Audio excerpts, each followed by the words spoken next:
A young man in the woods in the fight of his life with a reptilian beast. I snapped my bullwhip at it. The creature snatched it with that talon-like hand and bit the end off of the bullwhip. I knew right there that I was dealing with a monster. Since time immemorial, this seductress has been bad, biblically bad. I knew it was something dark, I knew it was something evil, and it wanted me, and it wanted me dead. They thought these creatures were just a fairy tale, until it turned all too real. There's no emotion that could ever describe how I felt at that exact moment. I felt like I was literally going to be eaten by this creature.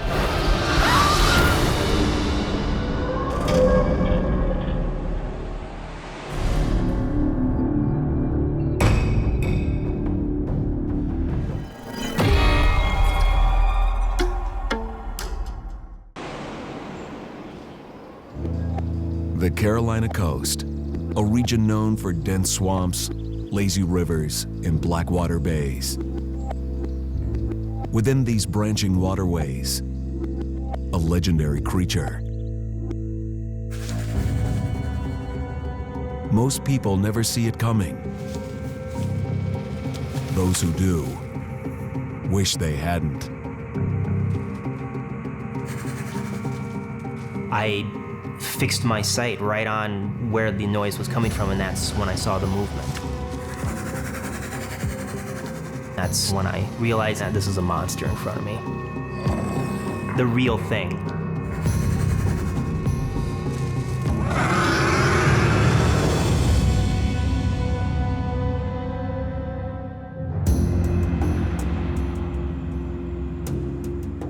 In the heart of South Carolina, the town of Bishopville is a quiet, peaceful place to live. Bishopville is a neat little town. It still has a main street. It's a nice, quaint, small town America. Yet overshadowing this idyllic town, rumors of a cold-blooded beast. Reporter Dan Torgeman will never forget the day that Carolina's monster legend landed on his desk. My colleagues told me, regardless of what you've done until now or what you might do from here on, this will be the story that people will remember you by. And it's true. On February 28th, 2008, Dan caught a story. Right away, he knew this one was strange. A local family was claiming to have evidence Carolina's reptile man was real. Dan and his camera crew set out to see the evidence firsthand. From the initial report he filed, you can hear he's baffled. Bob Rawson looks down at the blood on his van, all the claw marks, and check out the hood. Literally bit. And you can feel it underneath where he's bit, right straight through here. Who he is, a point of renewed debate in these parts. Some sure they know the only creature capable of this kind of damage. They say it's the lizard man. If it is the lizard man, he's back nearly 2 decades after first being spotted near Scape or Swamp. No one's ever been able to confirm an account of the 7-foot monster with green skin, 3 toes, and a 3-fingered claw. When I first saw the damage, I was surprised at how extensive it was. You could see what appeared to be claw marks on the hood and on the front bumper. You could see holes from what appeared to be something biting down. It would have taken more than just a dog to have caused that damage. Yeah, I couldn't believe it. 20 years earlier, sightings of a lizard-like monster plunged this Carolina town into turmoil. I heard about the lizard man about the same time everybody else heard about it. A little gentleman by the name of Chris Davis who'd had a flat tire on the Browntown Road, and while he was changing it, something came up and pretty much attacked his automobile.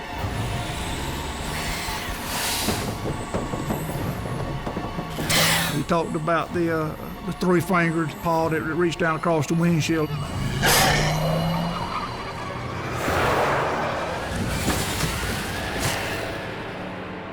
The eyewitness report drew hundreds of curiosity seekers to Bishopville.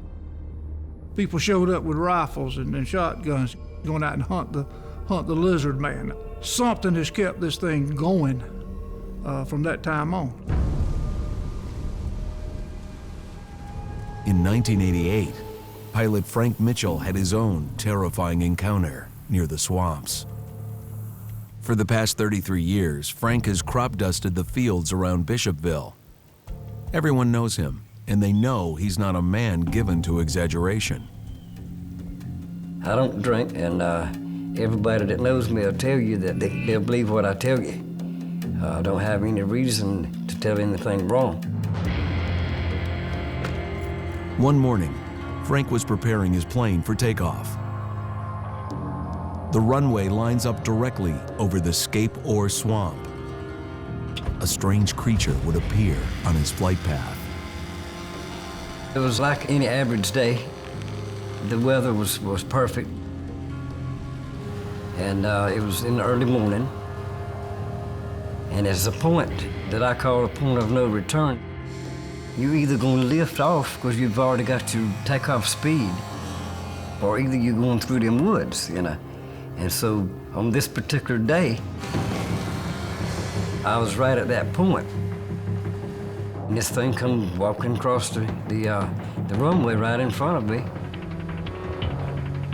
It actually stopped and looked right at the airplane coming, and then turned its head and kept right on walking and walked right on across the runway. It was greenish brown in color. I couldn't tell if it was scales or if it was skin.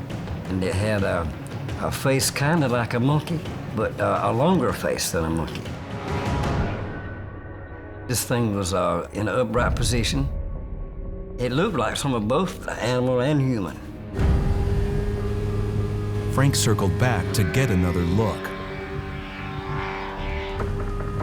By the time I made the turn, the creature walked across the runway and into the woods, and I never did see it again. Frank Mitchell has a significant encounter because in his case, he saw a strange creature before it was common knowledge or in the news.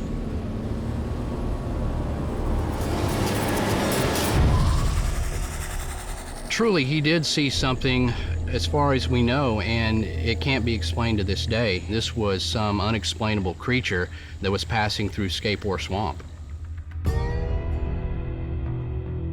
When you look at aerial photograph of this region, there are pockmarks all over this section of South Carolina. Call them Carolina Bays. They look like meteorite strikes. It can give you a lot of room for letting your imagination go a little bit. Maybe the lizard man came in on one of those. Could this happen? Can this physically happen? And I like to think, yes, it could happen. You never know. A lizard-like monster has been reported dozens of times in the coastal bays, but it's also been seen in other parts of the Carolinas. In the old-growth forest of the Great Smoky Mountains. A sight that's not easily forgotten by those lucky enough to get away. Too many things were going through my mind at that time. Was it going to attack me? Was it tracking me? I probably ran faster than I ever had before in my entire life.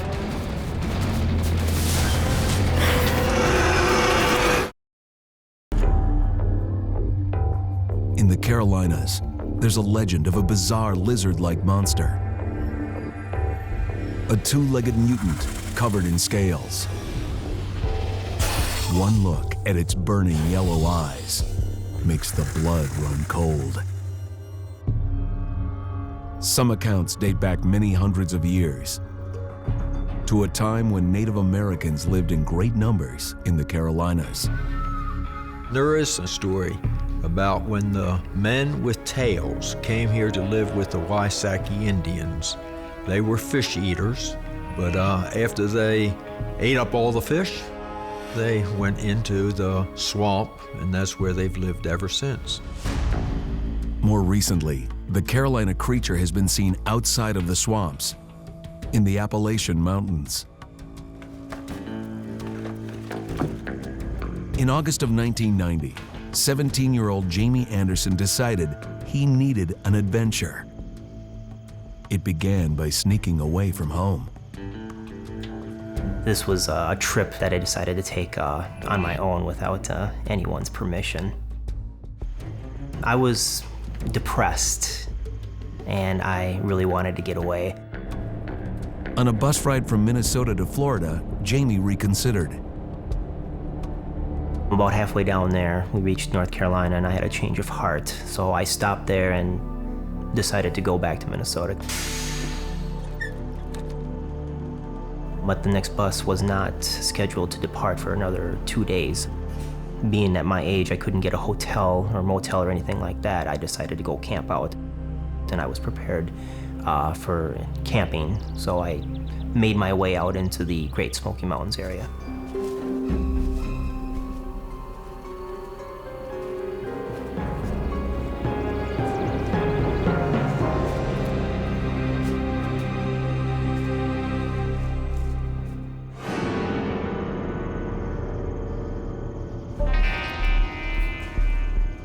Knowing that the Smoky Mountains were home to the densest black bear population in the eastern United States, Jamie came prepared to defend himself. I had a bullwhip, I had a machete. I was pretty much prepared for any type of wildlife that was out there, except for what I encountered next I was not prepared for.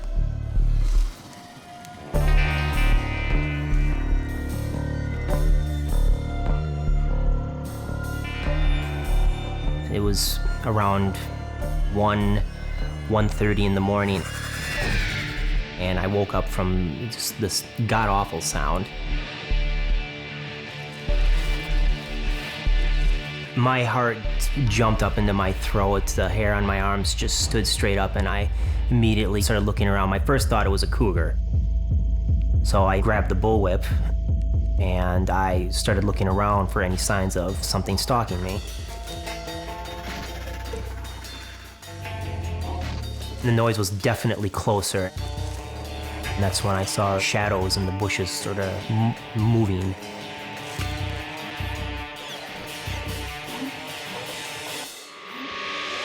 And my eyes met whatever it was. The eyes were putrid yellow. I knew right there that I was dealing with a monster. The adrenaline just took over. Knowing that this thing was looking at me, knowing that it was tracking me. And I accidentally tripped, and when I hit the ground, that's when I heard the thumping behind me as like something was running. The fear of dying, it's something that I've never felt before, and I was determined to defend myself.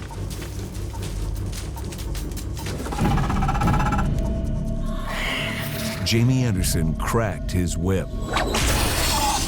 What I was looking at was nothing that I'd ever seen before. It was humanoid, but it was very reptile in appearance. It had ridges on its head. It lurched forward, and I snapped my bullwhip again at it.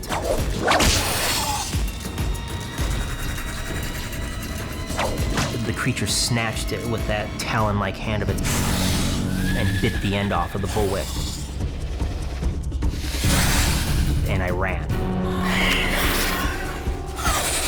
I probably ran faster than I ever had before in my entire life. The only thing that was really going through my mind at the time were how much distance I could put between me and this thing, whatever it was. Jamie was so desperate to escape, he dove into a cold mountain stream. When I got to the other side of the river, I got out and I immediately started scanning the area, looking around for it. I didn't know where it was. For all I knew, it could be in the water. So I decided to put some distance between me and the river. I must have been walking for 6 hours at least. And that's when I ran into Cherokee Indian and asked if I could get a ride back to the bus station. I looked pretty beat up, scrapes from tripping, and I was still shaking from the whole experience. What happened to you? Something inside me told me to just tell him. And there was a very long pause there, and I thought, oh, he's gonna kick me out of the car for sounding crazy. He goes, "You're lucky you only ran into the one." Let's go. We just left it at that. We didn't talk about it anymore.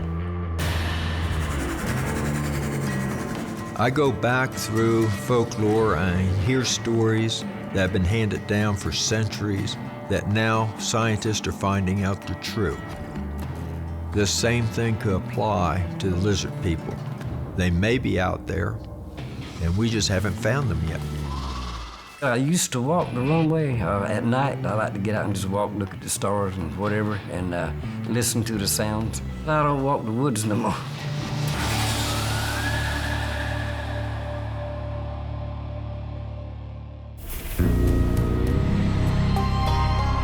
The historic community of South Boston, Virginia was founded in 1796.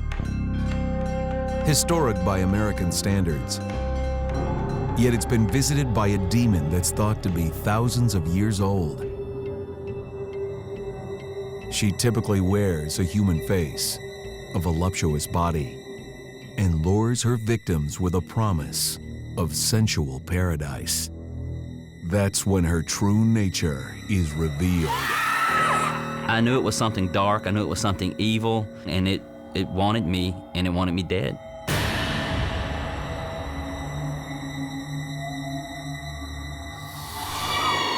A succubus is generally accepted to be a demon that has a sexual element to the way in which she manifests. Some of the most common descriptions describe something fiery about her eyes, an unnatural heat to her skin. Sometimes she will have non-human elements to her body.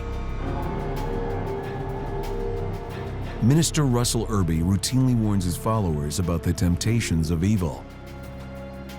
He himself encountered a devil in the flesh at a time when he was especially vulnerable to attack.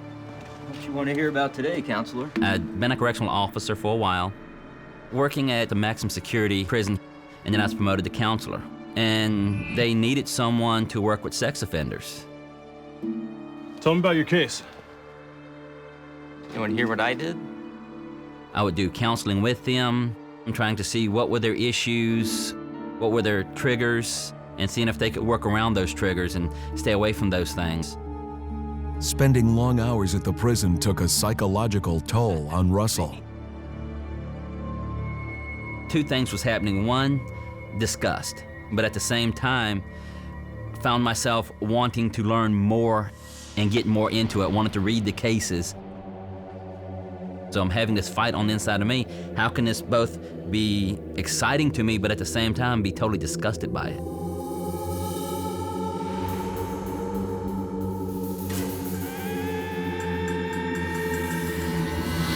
The succubus appears to draw upon the fantasies of the person for whom she appears and will fulfill those fantasies, often apparently in the flesh.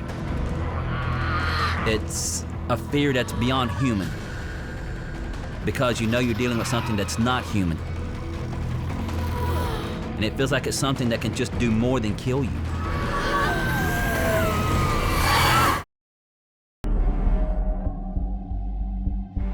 The succubus. The origins of this evil temptress extend back to Old Testament stories, to a darker version of the Garden of Eden, where Adam consorts with a she-demon called Lilith. There is this extensive mythology around Lilith where she went out of Eden and became the mother of demons. In some stories, she copulated with angels. There are some stories that even tie her strangely to the serpent that tempted Eve. Throughout time, the succubus has taken the form of an alluring woman to ambush unsuspecting men. Prison counselor Russell Irby believes his work with sex offenders may have turned him into the perfect target for the succubus.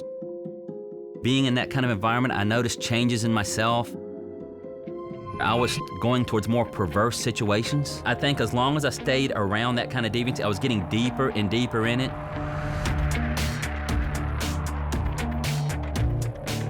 The succubus is attracted to someone who has repressed sexual urges.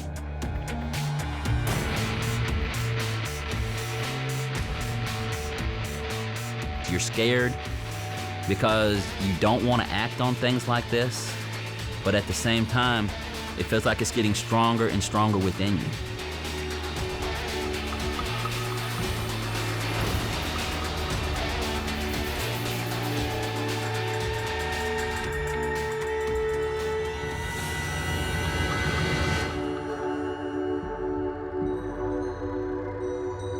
One way a succubus comes about is she's partly built from those thoughts, those fantasies, those dreams. It is believed that she draws her power from the person that she's preying upon.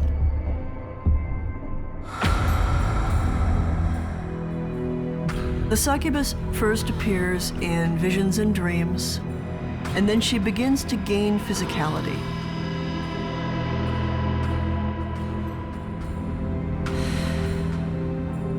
I was like, well, something's not right here, and that's when I woke up.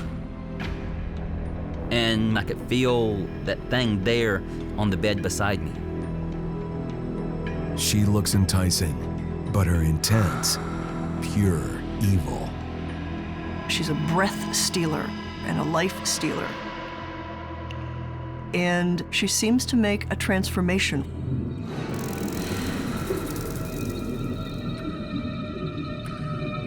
From this gorgeous, captivating, beautiful woman, the darker nature is revealed.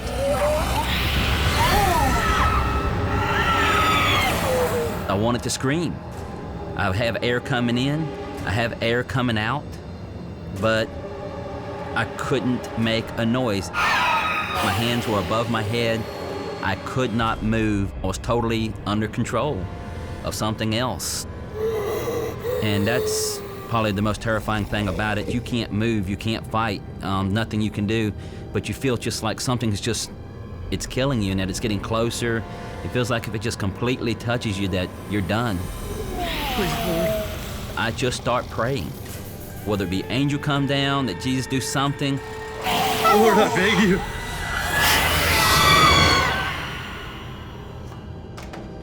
I reached over and grabbed the pistol off of my nightstand. Don't move!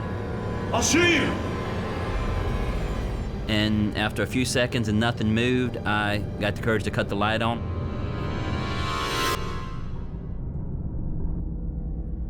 The succubus had tried, but ultimately failed to turn Russell to the dark path. A wake-up call that led him to make changes in his life. Told my boss that I could no longer do the sex offender counseling, I could no longer work the isolation death row, that I was done, I needed to cycle out of it, and I was told that I couldn't. No one else wanted to do it. So I told him I was done. Russell Irby was able to derail the succubus's trap. Another victim came even closer to peril.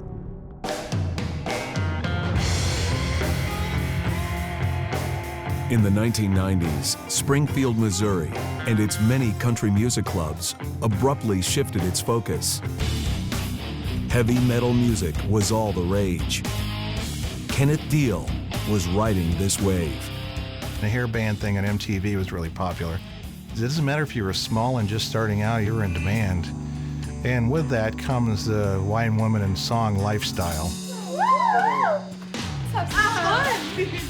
Kenneth was living in the fast lane, going home with someone else every night.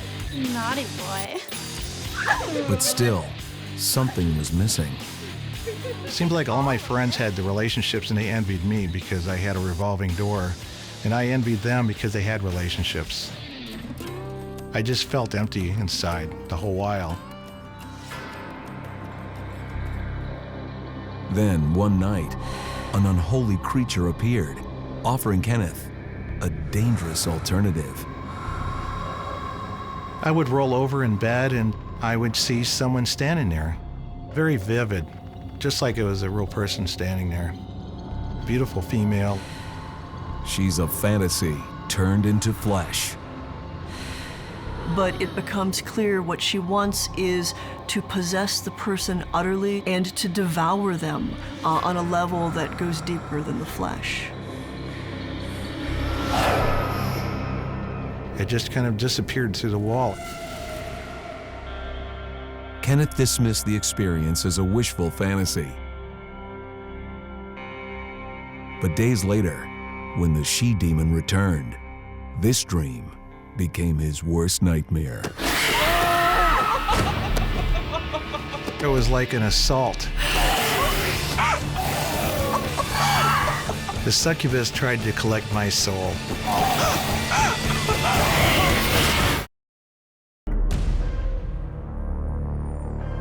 In the pantheon of monsters, the succubus is unique. At first, she seems an enticing flower, drawing her victims in like a voluptuous Venus flytrap. Get too close, and those moments of sweet nectar will be your last. Different accounts identify them differently. However, most of them agree that they are lushly sexual, sensual women. Once she's been accepted and invited in, she begins to wear away at the person's health and vital spirit. In the 1990s, life for Kenneth Deal, a heavy metal musician, was a blur of sex, drugs, and rock and roll. During a stream of one-night stands, Ken is certain he encountered a succubus. At first, her visits were alluring. Over time, her appearance may change or shift. And so what appeared to be the woman of your dreams turns out to be the woman of your nightmares.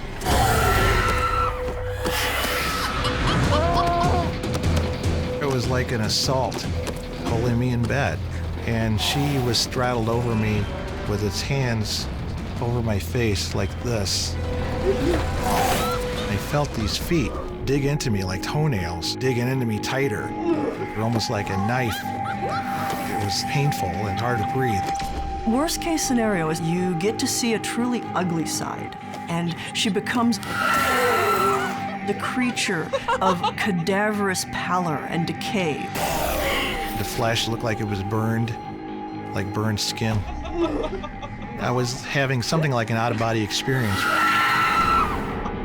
I actually was seeing myself being assaulted by this grotesque thing, just like an old hag, had really long white hair. I was scared. The succubus tried to collect my soul. I had to break this thing so it couldn't escalate further. I'm gonna throw it off. I just counted my mind, 1, 2, 3.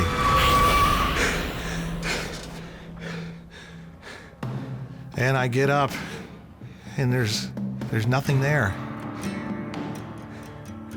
It would just like magically just snapped out of there and it was gone. Because most interpretations of the succubus identifies her as some type of demon, the cure is to somehow drive her off through faith. It's the person who she's appearing to who has to draw a line and drive off this spirit that's preying on them. After witnessing the true nature of the succubus, Kenneth took action to protect himself from her wrath. If it did this once, what's going to happen when it comes back again? Going to the church and getting involved with the sacraments was the thing that I had to do to get this monkey off my back. They'll kill you. They will kill your family, spiritually, and they will take you down and get rid of you. Don't put yourself in a situation where you open the door and then you don't have to worry about what might come inside.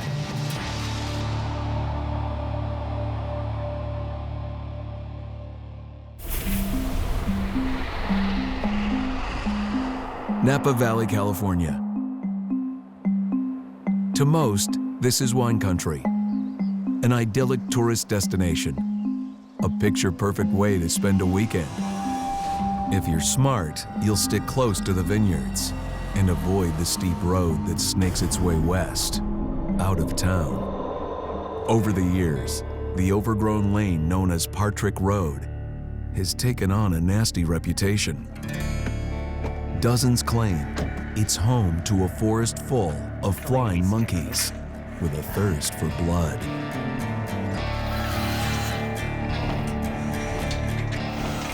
I'm questioning what I'm seeing the whole time I'm looking at this. I can't really comprehend it in my mind. Can this all be real? Do you see that?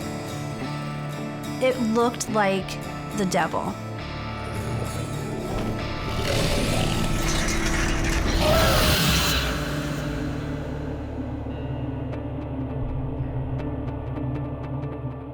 Scores of Napa residents have heard the story. Everybody was very fearful of Partrick Road. Even now, if you ask a local about it that has been here for, forever, they'll tell you a story about the Rebobs. For more than 60 years, thrill seekers have been driving to the top of Partrick Road.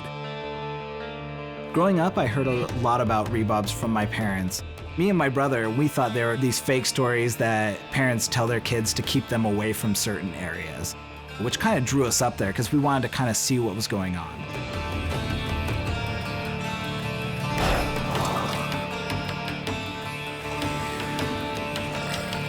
What I heard and saw over there scared me more than anything I had ever witnessed in my entire life.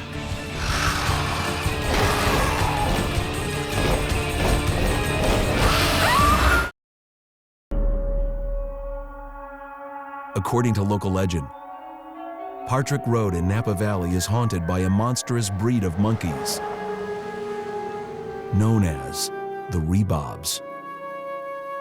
As a kid, we all told stories about the Rebobs at our slumber parties, and we definitely believed that they were out there. There have been multiple sightings over the years. The majority that started getting reported were around the 60s or 70s, and since then, people report sightings almost every year. Adam Danielski is a program manager for a software company. When he was in his teens, Adam, his older brother, and a few friends decided to go camping at the top of Partrick Road. Curious to know if the legend was true. We laid some blankets down there. We had a couple sleeping bags that we rolled out. My buddies got into the cooler. They were having a couple drinks where I was basically the designated lookout for the evening, while they were drinking. And that's when we started hearing the screaming. It sounded like a female voice, but it was so far off. And we knew other people went up there, guys and girls, so we didn't think anything of it until it got closer. Yeah, man, stay bright and bushy tailed. First watch tonight. So that means I get the first shift? It's all you, bro. I'll take the second shift, Adam. That was not a girl. We hear it again, except for this time the scream is a little bit louder. Guys? And closer to us. There's something out there.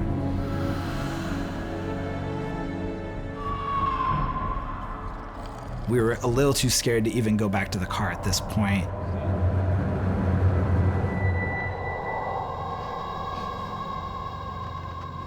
We did decide that one person would take turns watching while everybody else slept and kind of go from there, but we're teenagers, we're not gonna do that. So we all fell asleep around the same time. The rest of the night was uneventful, or so they thought.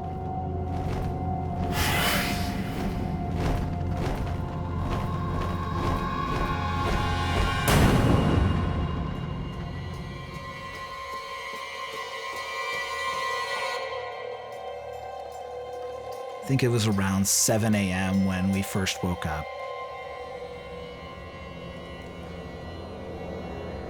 Guys?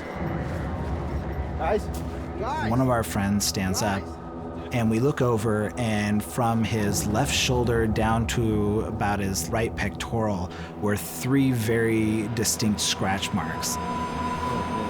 We kind of looked at him like, what caused that? Because we know that those weren't there prior to the evening. Okay. And this frightened us to no end. I mean, we were like, okay, it's time to get out of here. They told their friends and family what happened. Nobody believed them. So a few weeks later, Adam and his friends returned to Partridge Road, determined to find out what was there.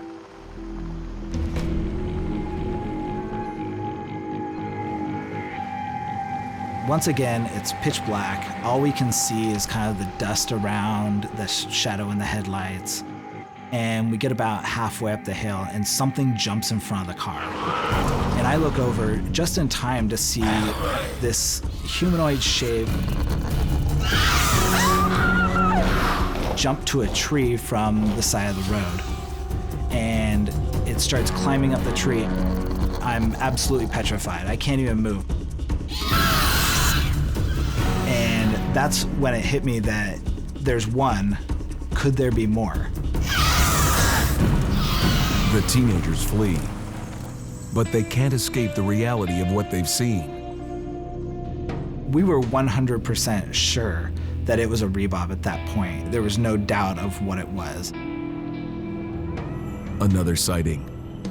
Further evidence to fill out a picture of what these creatures are.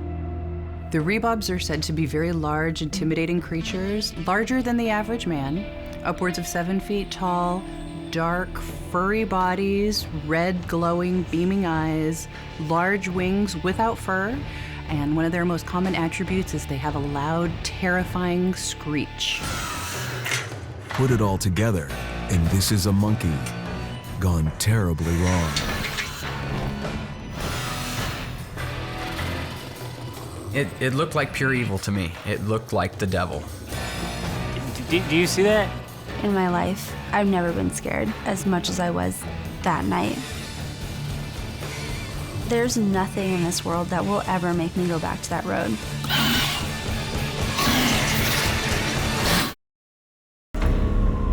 As it's often told, in Napa, California, at the end of Partridge Road, in an old dark house, lived a scientist gone mad. He was experimenting, making mutant monkeys with wings.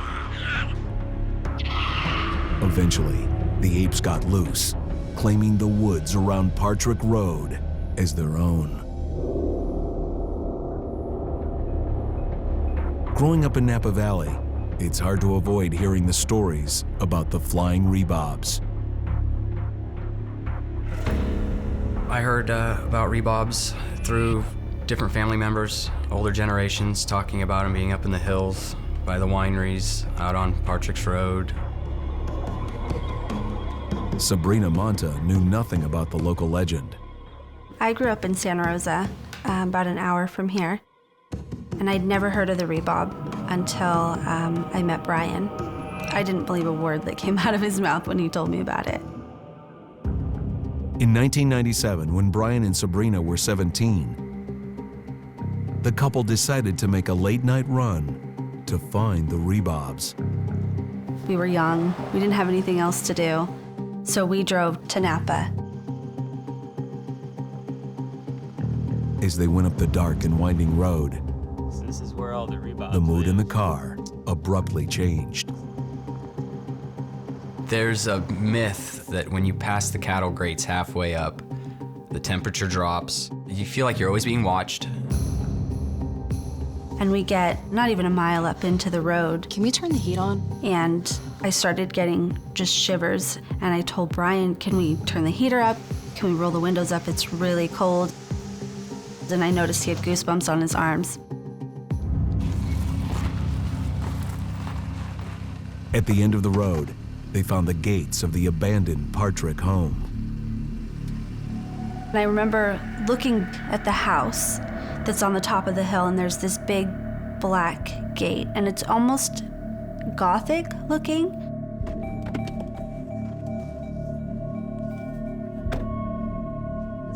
I remember telling Brian, you know, this is silly. We need to go. This is not fun anymore. I want to go home.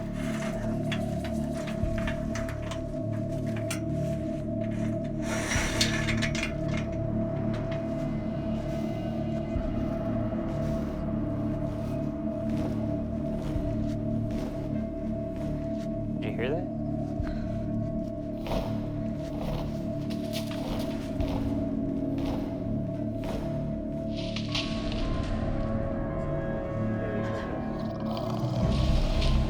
You could hear it. I didn't know what it was. I didn't know. All I know is I didn't like what I saw. Brian is telling me, get in the car. I've never seen him that scared. And I've known him for a long time. And that's when we saw something lean out from behind the tree.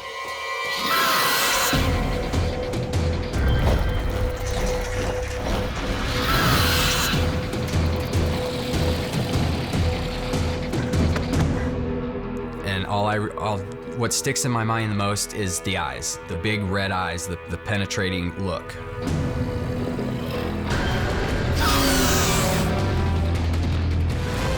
I felt like it was looking into my soul. There's no emotion that could ever describe how I felt at that exact moment. It wasn't just panic and fear. It was, I felt like I was literally going to be eaten by this creature.